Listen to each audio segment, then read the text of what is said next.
colleagues were just next to me. So actually, they were behind me, so they never let me go down. That is how I actually fainted.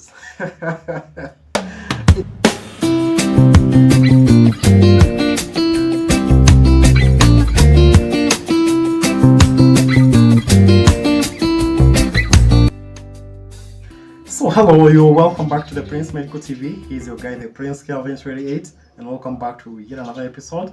So today's video is a continuation of a previously done episode or the video that I posted yesterday, whereby I was sharing my own experience in hospital the first time I entered a maternity unit or labor ward. And I told you guys it is absolutely crazy, and I hope you guys won't just laugh at me because of what happened. So I was at this point whereby the nurse who was willing to assist us told us, hey students, divide yourselves into two groups because we were six. So divide yourselves into two groups so that the patient will be comfortable with you being around or being at the bedside, witnessing them give birth or witnessing the delivery.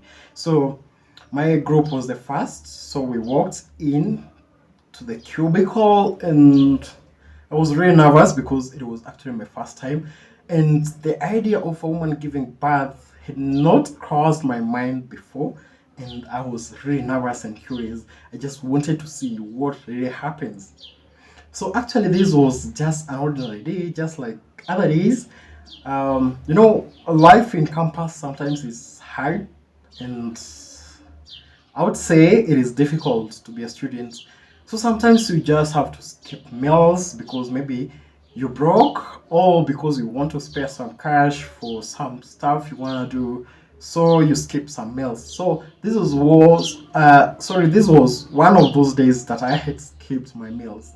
And I'm telling you, okay, I was really fine. I had no issue because I had not taken my lunch. I was really fine, very fine. I had no complaints at all. I was not uncomfortable. I was very okay, very okay. So we walked in, and for those who have been to labor ward, they can tell you when you walk in there, the delivery areas especially, you can tell the different smells that are there. There are smells of disinfectants, chemicals, um, meconium. There's so many different types of smell.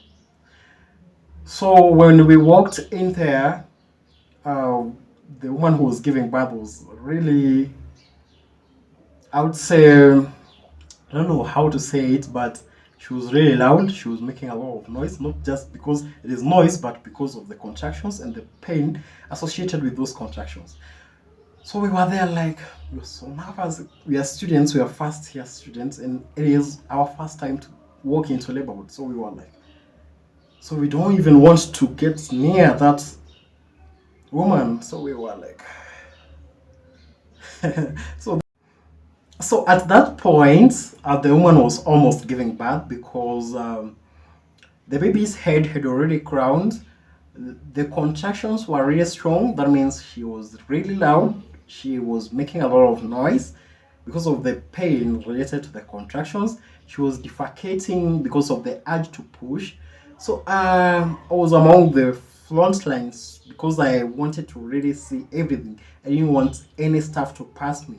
So I was there. My eyes were really talking loud because I really wanted to see. And at this point, I don't know if it's because of the chemicals or the smell of meconium or what really happened, because I started feeling nauseated, lightheadedness, and drowsy, and I was really feeling bad. And actually, I felt like everything around me was rotating, moving around. So I really tried to resist that feeling, and I really tried to have a grip on the ground using my feet. So I tried to position myself in a way that I could try and resist that feeling. But I think the feeling was really intensifying such that I couldn't resist it anymore. So I just found myself, I finally accepted to move like whatever was moving. So I accepted to move around So the next thing, I think I was going down, and my colleagues were just next to me. So actually, they were behind me, so they never let me go down. That is how I actually fainted. It's crazy. I fainted, and everyone is like, what really happened? I don't know. Up to date, I've never understood what really happened. So the guys were just behind me, so they really assisted me because they helped me wrap my hands around their shoulders so that they could help me or help me leave that place. So they assisted me and took me out to a waiting bay just next to where the other patients or the other women were waiting. So I sat down. They helped me sit down, and one guy um, dashed to the kitchen and came back with a mug full of hot porridge. I'm telling you, hot porridge. And I don't know if he was really, I don't know what he was thinking at that time because he really forced me to drink hot porridge.